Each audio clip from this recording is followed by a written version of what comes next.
In 1923, when a woman's worth was measured by her ability to bear children, Eleanor Walsh stood at the altar worth exactly $1. The marriage contract was clear. If she failed to give her husband an heir within 2 years, the marriage would be dissolved, and she would return to her family in disgrace. What the wealthy rancher Samuel Morrison didn't know was that he had just made the bargain of his lifetime. By 1931, Eleanor had not only transformed his struggling cattle ranch into the most prosperous spread in 3 counties, but she had also given him something no amount of money could buy, a legacy that would span generations. This is the remarkable true story of how a woman deemed barren by doctors and worthless by society became the matriarch of one of the most influential families in the American West, proving that sometimes the greatest treasures come in the most unexpected packages. The autumn wind carried the scent of dying leaves and desperation through the streets of Boston as Eleanor Walsh pressed her face against the cold window of her family's cramped tenement apartment. At 24, she had become what polite society whispered about in hushed tones: a spinster, a burden, a woman whose biological clock had seemingly stopped before it ever truly began. The year was 1923, and in a world where a woman's primary value lay in her ability to produce children, Eleanor found herself worth less than the newspaper advertisements that littered the streets below. The Walsh family had once known better days.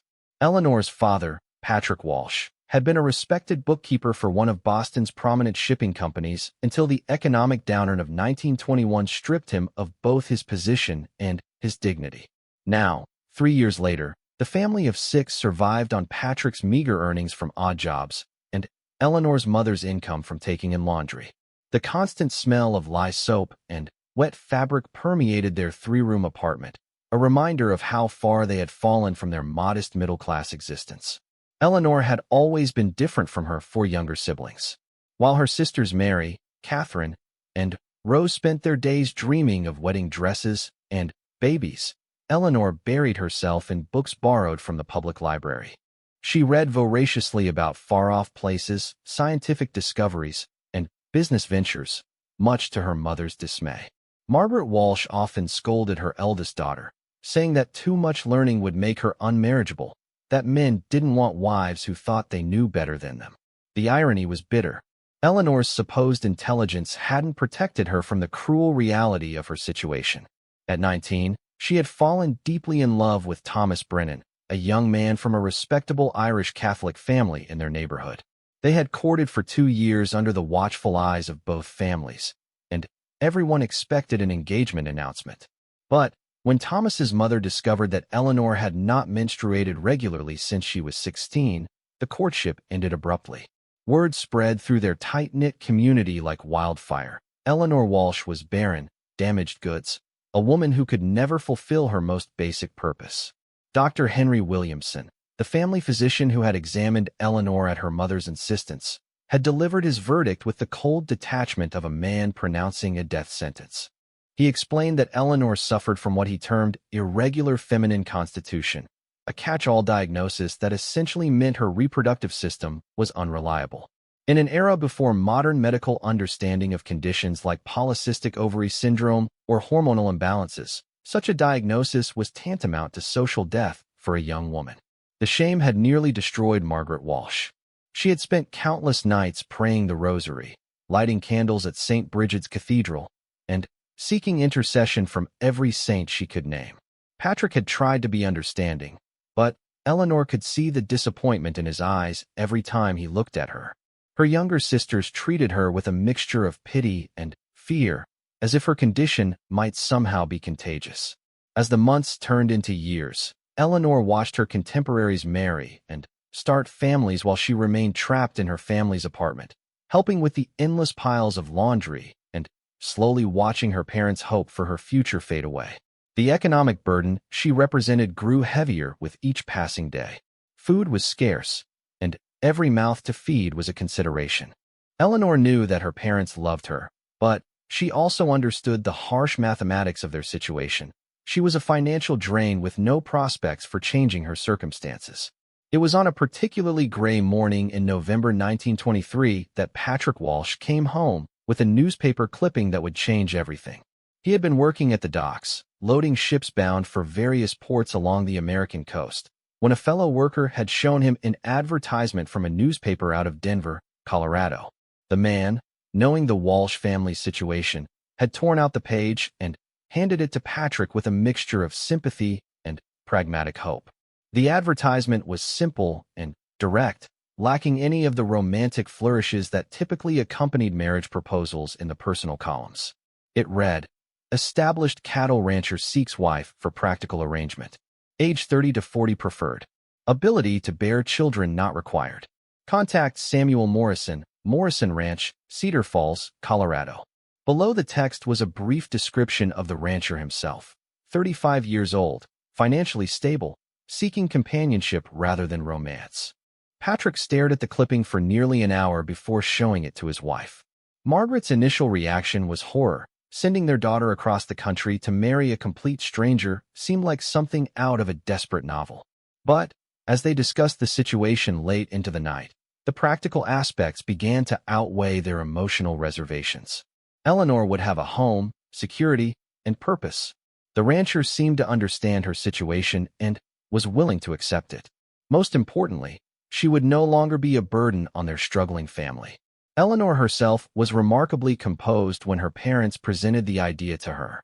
She read the advertisement carefully, asked practical questions about the journey west and what such an arrangement might entail, and then surprised everyone by asking for paper and pen to write a response. Her letter was honest to the point of being brutal. She disclosed her medical history, her family's financial situation, and her lack of traditional domestic skills. She also mentioned her education, her ability to read and write well, and her willingness to work hard to contribute to a household in whatever capacity would be most useful. Samuel Morrison's response arrived 3 weeks later, along with train tickets to Denver and a simple marriage contract. The contract was unlike anything the Walsh family had ever seen. It was a business arrangement disguised as a matrimonial agreement. Eleanor would receive room and board, a monthly allowance of $5 for personal expenses, and the protection of the Morrison name. In return, she would serve as his companion, help manage the household, and assist with whatever aspects of ranch operation her abilities allowed. The contract specified that the marriage would be a legal union, but that expectations of physical intimacy would be discussed privately between the parties involved. Most surprisingly, it included a clause stating that if either party wished to dissolve the marriage within the first 2 years, Eleanor would receive train fare back to Boston and a payment of $50 to help her restart her life. The symbolic dollar mentioned in later family stories was actually part of a legal formality. Samuel had included a single dollar bill with his letter as a token payment for Eleanor's agreement to the contract, making their arrangement legally binding even before the ceremony took place. As Eleanor prepared for her journey west, she felt a mixture of terror and excitement that she had never experienced before. For the first time in years, she had a future that extended beyond the walls of her family's tenement. She spent her last weeks in Boston learning everything she could about cattle ranching from books at the library, practicing basic cooking skills with her mother, and trying to imagine what her life would be like in the vast open spaces of Colorado. Her sisters were divided in their reactions to Eleanor's impending departure. Mary, the second eldest at 22, was envious of Eleanor's escape from their poverty-stricken circumstances, but terrified of the unknown dangers that might await her sister in the wilderness. Catherine and Rose, still in their teens, viewed Eleanor's journey as the grandest adventure imaginable, begging her to write detailed letters about every aspect of her new life. Patrick Walsh struggled with the decision until the very last moment. On the morning Eleanor was scheduled to depart for the train station, he sat with her at their small kitchen table and spoke to her more honestly than he ever had before. He told her about his own dreams of prosperity, about the businesses he had hoped to start before the economic collapse, and about his regrets over the limitations that circumstances had placed on all their lives. He also shared his hope that Eleanor's intelligence and determination would find better outlets in Colorado than they ever could in Boston. Margaret Walsh's farewell was more emotional, but equally practical. She pressed a small cloth bag into Eleanor's hands, containing the few pieces of jewelry she had managed to keep through their financial struggles: her own mother's wedding ring, a pair of pearl earrings that had been a wedding gift, and a small silver locket that contained a photograph of the entire Walsh family taken during happier times. She made Eleanor promise to write regularly and to remember that she would always have a place in the Walsh family, no matter what happened in Colorado.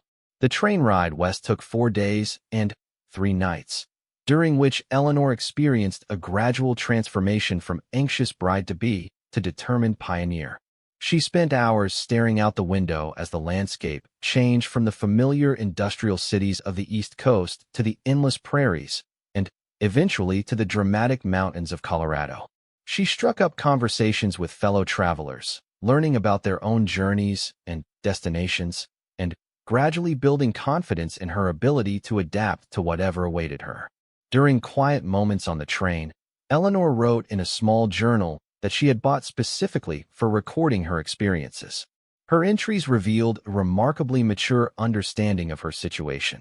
She knew that she was essentially selling herself to a stranger, but she also recognized that this transaction offered her opportunities that no other circumstances could provide. She wrote about her hopes for finding purpose in ranch work, her curiosity about Samuel Morrison's character and motivations, and her determination to prove that her value as a person extended far beyond her ability to bear children. The train pulled into Denver on a crisp morning in early December 1923.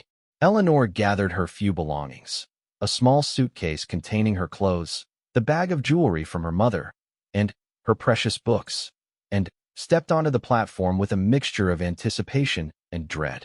According to Samuel's letters, she would meet his ranch foreman at the station, who would escort her on the final leg of her journey to Cedar Falls. The man who approached her was exactly as Samuel had described: tall, weathered, with kind eyes, and a respectful manner. John Martinez had worked for the Morrison Ranch for over 15 years and had been entrusted with the delicate task of transporting Samuel's new wife safely to her new home. During the 3-hour wagon ride through increasingly rural landscape, John told Eleanor about the ranch, the community of Cedar Falls, and his employer's character. Samuel Morrison, John explained, was a man of few words but consistent actions. He had inherited the ranch from his father 10 years earlier and had slowly built it into one of the most successful operations in the region through careful management and innovative techniques. He was respected in the community for his fair dealings with both employees and neighbors, though he kept to himself socially. John mentioned that Samuel had been engaged once before, to a young woman from a wealthy Denver family, but that the engagement had ended when she realized the isolation and hard work that ranch life required. As they approached the Morrison Ranch in the late afternoon, Eleanor got her first glimpse of what would be her new home. The main house was larger than she had expected, a solid 2-story structure built of local stone and timber, with wide porches and large windows that suggested comfort rather than luxury. The surrounding buildings included a substantial barn, several smaller outbuildings, and corrals that held dozens of cattle. Beyond the immediate ranch buildings, Eleanor could see pastures stretching toward distant mountains, giving her a sense of the vast scale of the operation she was about to become part of. Samuel Morrison was waiting on the front porch as their wagon pulled up to the house, and Eleanor's first impression was of a man who looked exactly like his practical correspondents. He was tall and lean, with brown hair already showing gray at the temples despite his relatively young age. His clothes were clean but clearly functional: work pants, a simple shirt, and boots that showed the wear of daily ranch activities. His expression was serious but not unwelcoming, and when he stepped forward to help Eleanor down from the wagon, his grip was firm but gentle. Their first conversation was awkward but honest. Samuel showed Eleanor through the house, explaining the layout and pointing out practical details like the location of the well, the root cellar, and the generator that provided electric lighting to the main rooms. The house was comfortable and well-maintained, with furniture that was sturdy rather than fashionable, and rooms that were clean but clearly lacking a woman's touch. Eleanor's bedroom was separate from Samuel's, a detail that they both acknowledged without discussing the implications. Over dinner that first evening, Samuel explained his expectations, and Eleanor shared her own thoughts about their arrangement. He was direct about the challenges she would face, the isolation of ranch life, the physical demands of the work, and the harsh realities of Colorado weather. Eleanor was equally direct about her limitations and her willingness to learn whatever skills would make her useful. They agreed to treat their first months together as a trial period, during which they would both evaluate whether their arrangement could develop into a sustainable partnership. As Eleanor prepared for her first night in Colorado, she reflected on the remarkable journey that had brought her from a crowded Boston tenement to a ranch house surrounded by thousands of acres of open land. She had no way of knowing that this practical marriage arrangement would evolve into something far more profound than either she or Samuel had initially imagined, or that the medical diagnosis that had made her worthless in Boston society would prove to be completely wrong. She only knew that for the first time in years, she was exactly where she belonged, with opportunities stretching before her as vast and promising as the Colorado landscape itself. Eleanor's first winter at the Morrison Ranch tested every assumption she had ever held about her own capabilities and limitations. The Colorado cold was unlike anything she had experienced in Boston, dry and sharp, cutting through multiple layers of clothing and making even simple tasks like feeding chickens or collecting eggs feel like monumental challenges. But rather than retreating into the warmth of the main house, Eleanor threw herself into learning every aspect of ranch life with a determination that surprised both Samuel and his longtime employees. Samuel had initially assigned her traditional household duties, cooking, cleaning, and basic domestic management, assuming that her city background had prepared her for such work. He quickly discovered that Eleanor's education and voracious reading habits had actually equipped her with skills far more valuable than typical housekeeping abilities. Within her first month at the ranch, she had reorganized his record-keeping system, identifying several accounting errors that had been costing him money for years. Her careful analysis of feed costs, breeding records, and market prices revealed patterns that could significantly improve the ranch's profitability. The transformation in their working relationship began with Eleanor's discovery of Samuel's collection of agricultural journals and livestock breeding manuals in his study. While he had subscribed to these publications for years, his busy schedule had prevented him from thoroughly reading and implementing many of the innovative ideas they contained. Eleanor read every issue from the past 5 years, taking detailed notes and creating summaries of techniques that seemed applicable to their operation. Her first major contribution came in February 1924, when she presented Samuel with a comprehensive analysis of their cattle breeding program. She had noticed that while their cows were healthy and well-fed, their calving rate was lower than the industry average, and their calves took longer to reach market weight than those on neighboring ranches. Through her research, she had identified several management practices that could improve both metrics without significant additional investment. Samuel's initial reaction was skepticism mixed with admiration. No woman he had ever known possessed such analytical skills, and certainly no ranch wife had ever presented him with charts and graphs documenting ways to improve his operation. But as he reviewed Eleanor's findings and compared them with his own observations, he realized that her objective perspective and systematic approach had revealed inefficiencies that he had simply accepted as normal. Their partnership deepened as they began implementing Eleanor's suggestions. She accompanied Samuel on his daily rounds, learning to recognize signs of illness or injury in the cattle, understanding the timing of breeding cycles, and developing an intuitive sense for animal behavior that complemented her theoretical knowledge. Samuel found himself discussing complex ranch decisions with Eleanor in ways that he had never been able to do with anyone else, including his own father. The physical demands of ranch work gradually built Eleanor's strength and endurance.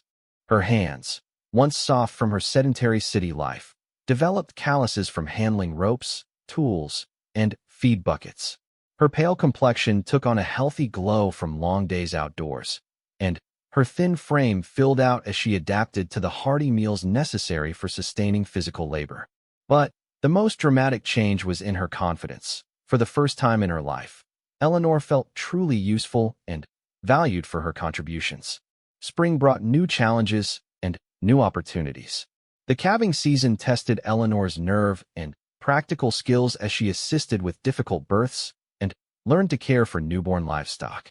Her steady hands and calm demeanor proved invaluable during veterinary emergencies, and Samuel began relying on her assistance with tasks that he had previously handled alone or with the help of his male employees. Eleanor's relationship with the ranch hands evolved slowly but steadily. Initially, the men had been skeptical of the Eastern woman who had appeared seemingly from nowhere to marry their boss.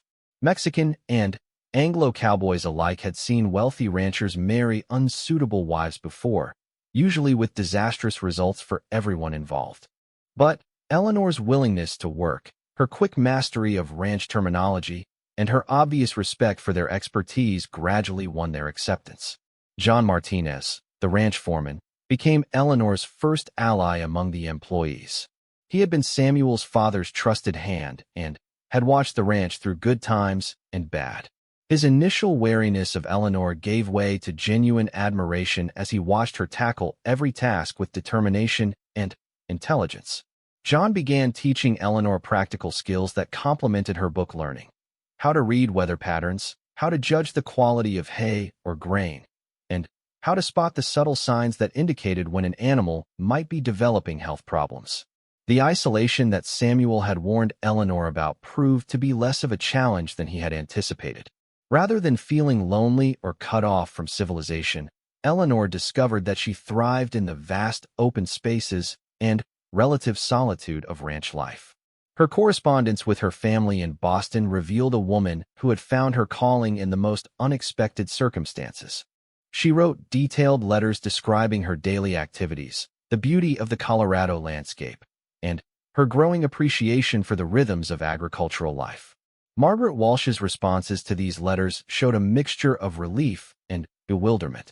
She had expected her daughter to write about homesickness, difficulties adjusting to rural life, or problems with her unconventional marriage arrangement.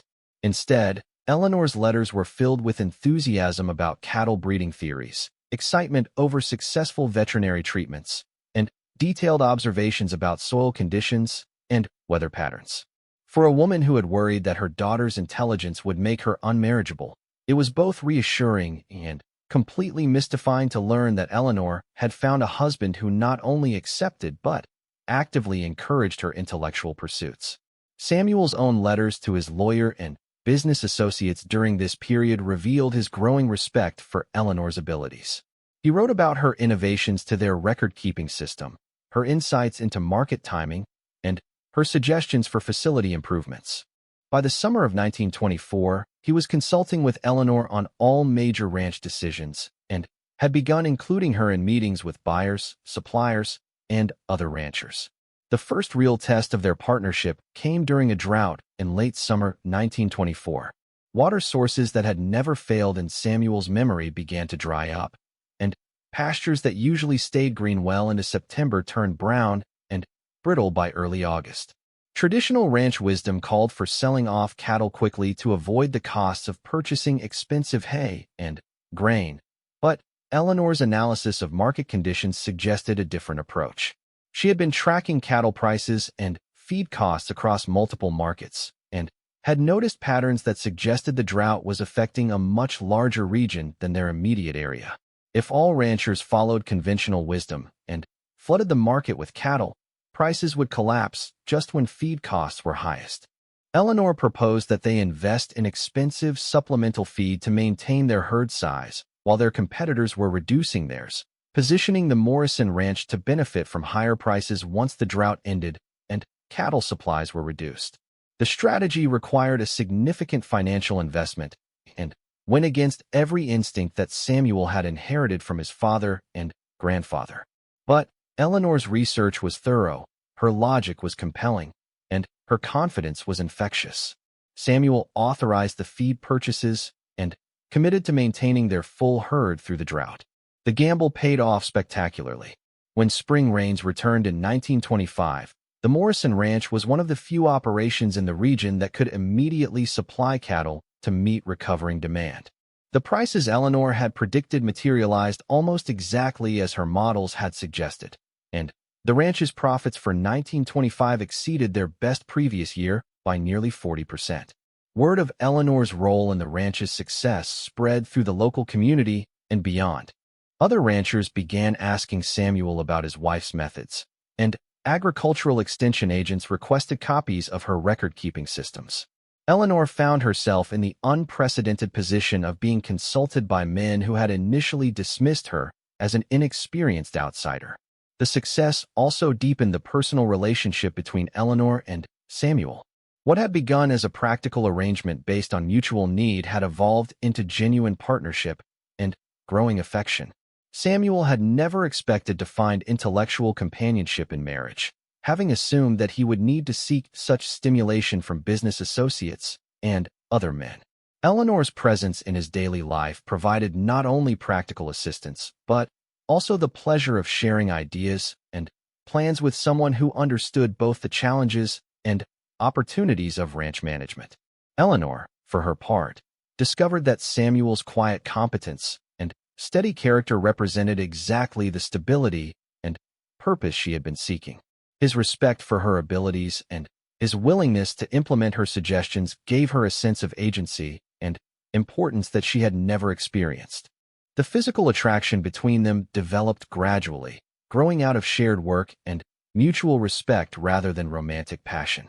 Their first-year anniversary in December 1924 passed quietly, but both Samuel and Eleanor recognized that their relationship had already exceeded the expectations outlined in their original contract.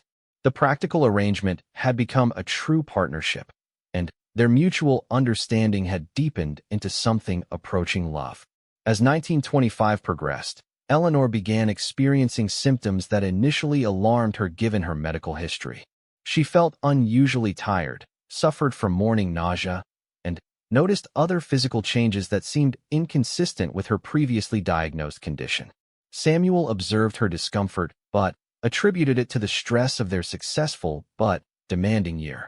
It was Dr. William Harper, the physician who served the Cedar Falls community, who finally provided the explanation that would change everything. After examining Eleanor in early spring 1925, he delivered news that stunned both her and Samuel. She was pregnant, approximately 3 months along, with every indication that the pregnancy was progressing normally. The Boston doctors who had diagnosed Eleanor as barren had been wrong, their conclusions based on incomplete understanding of women's reproductive health and limited by the medical knowledge available in the early 1920s. Eleanor's irregular menstruation, which had been interpreted as evidence of infertility, had actually been caused by stress, poor nutrition, and the anxiety surrounding her social situation. The healthy diet, physical activity, and reduced stress of ranch life had apparently restored her normal biological functions. Eleanor's reaction to the pregnancy news was complex. Relief and joy mixed with disbelief and fear as she contemplated the possibility that she might finally experience the motherhood she had been told would never be hers. Samuel's response was equally complicated. He had married Eleanor specifically because children were not expected, and now he found himself facing the prospect of fatherhood at a time when their partnership had just begun to flourish. But as they discussed the implications of the pregnancy, both Eleanor and Samuel realized that their changed circumstances actually strengthened rather than threatened their relationship. The child would be born into a stable home with parents who had already proven their ability to work together effectively. More importantly, Eleanor's pregnancy validated her worth in ways that went far beyond the social expectations she had internalized in Boston. She was valuable not because she could bear children, but because of who she was as a person and what she contributed to their shared life. Eleanor's pregnancy proceeded smoothly through the summer and fall of 1925. She continued working alongside Samuel as much as her condition permitted, adapting her activities as necessary while maintaining her involvement in ranch management decisions. The other ranch hands treated her condition with a mixture of protectiveness and pride, seeing the expected child as evidence of the Morrison Ranch's prosperity and stability. As Eleanor entered the final months of her pregnancy, she reflected on the remarkable transformation her life had undergone in less than 2 years. She had traveled from a cramped Boston tenement to a thriving Colorado ranch, from social outcast to respected partner, from condemned spinster to expectant mother. The journey had required courage, adaptability, and determination, but it had also been made possible by Samuel's unconventional willingness to value her for qualities that traditional society ignored. The letters she wrote to her family during this period showed a woman who had found not only love and security, but also a sense of purpose and identity that she had never imagined possible.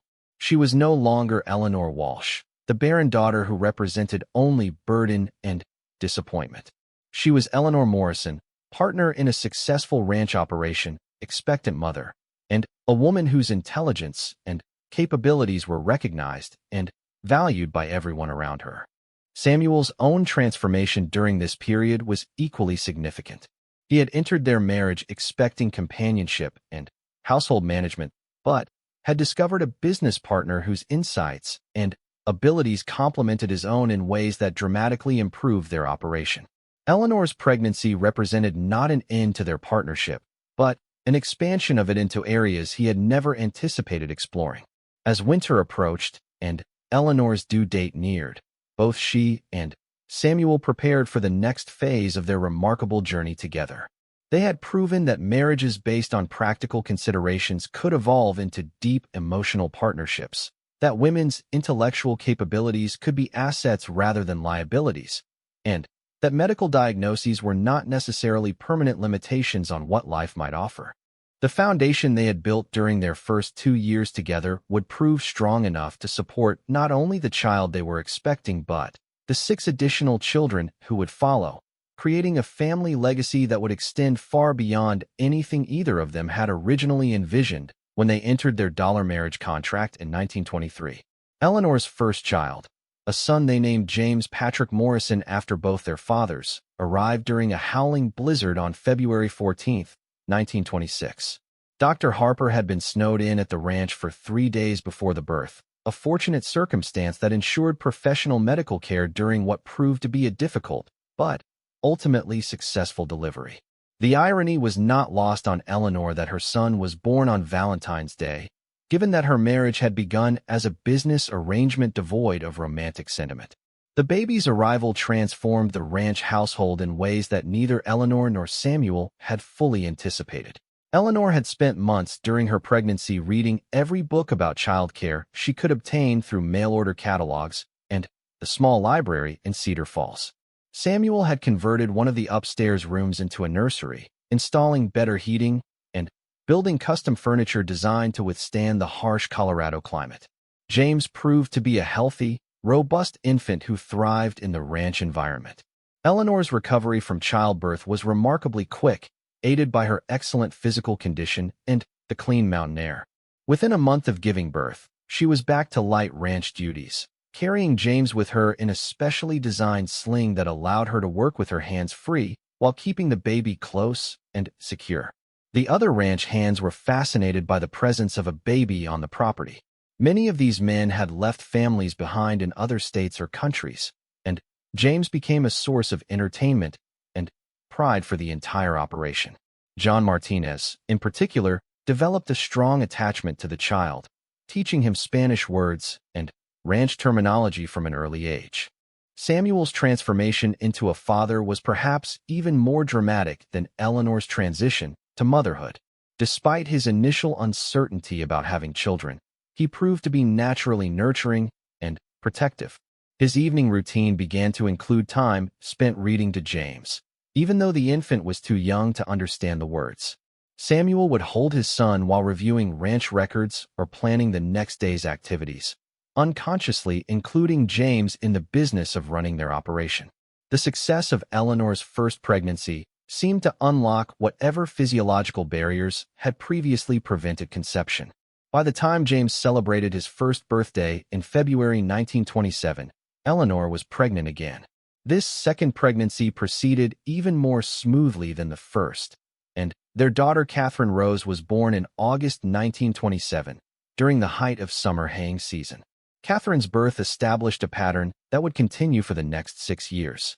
Eleanor appeared to conceive easily and carry pregnancies to term without significant complications, defying all the medical predictions that had shaped her early adult life. Dr. Harper, who attended all the births, admitted that he had no scientific explanation for Eleanor's apparent fertility after years of supposed barrenness.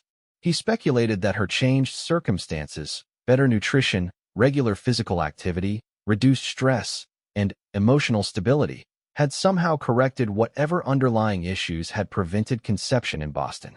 The ranch prospered along with the growing Morrison family. Eleanor's innovations continued to improve their efficiency and profitability, while Samuel's steady management expanded their operations. They purchased additional land from struggling neighbors, increased their cattle herd, and began experimenting with new breeds that promised better meat quality and disease resistance. By 1928, the Morrison Ranch was recognized as one of the most successful operations in their part of Colorado. Eleanor's reputation as a knowledgeable ranch manager extended beyond their local community. Agricultural colleges began inviting her to speak about record-keeping systems and breeding programs. Her correspondence with other ranch wives across the western states shared techniques for managing both households and business operations in remote locations. She became an informal consultant for families struggling with the challenges of agricultural life during an era of rapid economic and technological change. The birth of their third child, Samuel Patrick, in April 1929, coincided with concerning news from the financial markets in the East. Samuel and Eleanor had been following reports of speculation and instability in stock trading, but their focus remained primarily on agricultural markets and local economic conditions.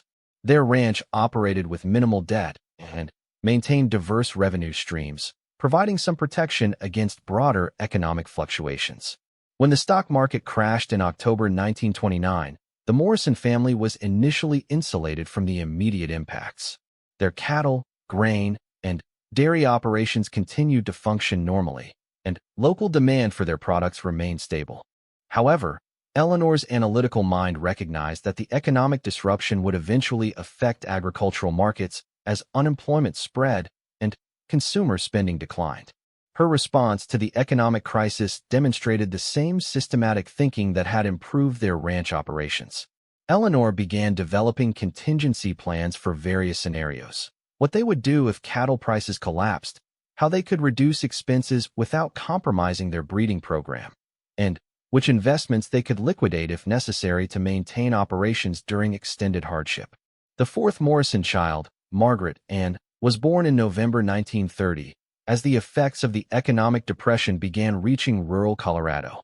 Eleanor's pregnancy had proceeded normally despite the increased stress of managing both family responsibilities and the complex economic challenges facing their ranch. The baby's arrival provided emotional comfort during an increasingly difficult period for many families in their community. Eleanor's approach to the Depression years reflected her practical nature and analytical skills. Rather than simply cutting expenses and waiting for better times, she identified opportunities that the economic crisis created for well-managed operations like theirs. Struggling ranchers were forced to sell land and livestock at reduced prices, and Eleanor convinced Samuel to carefully expand their holdings by purchasing prime grazing land from desperate neighbors.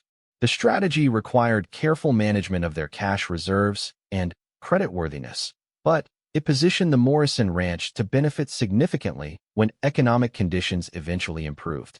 Eleanor's detailed financial records and conservative management practices allowed them to borrow money for land purchases when other ranchers were being denied credit by increasingly cautious banks. Their fifth child, Thomas James, was born in June 1932, during some of the most challenging economic conditions the country had experienced since the Civil War. Eleanor's ability to maintain both her family responsibilities and her business partnership with Samuel during this period demonstrated remarkable physical and emotional resilience.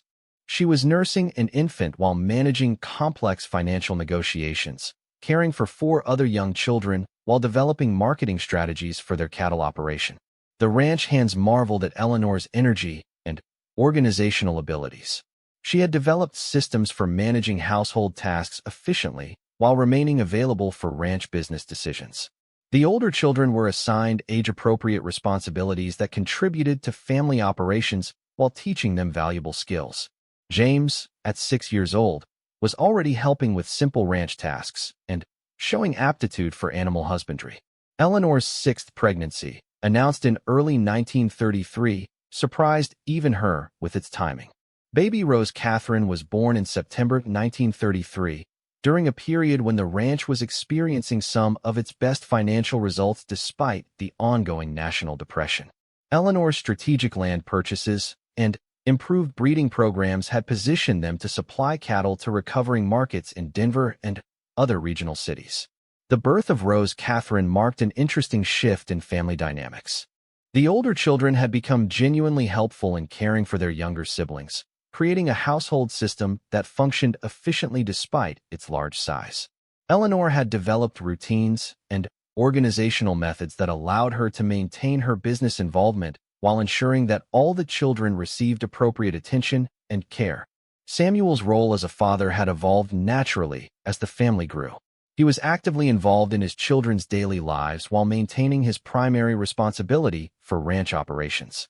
The children grew up understanding that both their parents worked together to manage their family's livelihood, creating a sense of shared purpose and responsibility that was unusual for the era.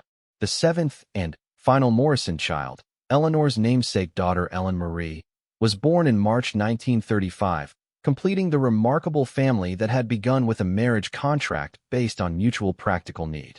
Ellen Marie's birth represented the culmination of Eleanor's unexpected fertility, producing 7 healthy children in just over 8 years.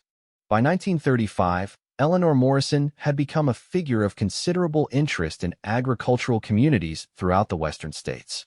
Her story, from barren spinster to successful ranch wife and mother of 7, challenged conventional assumptions about women's capabilities and potential.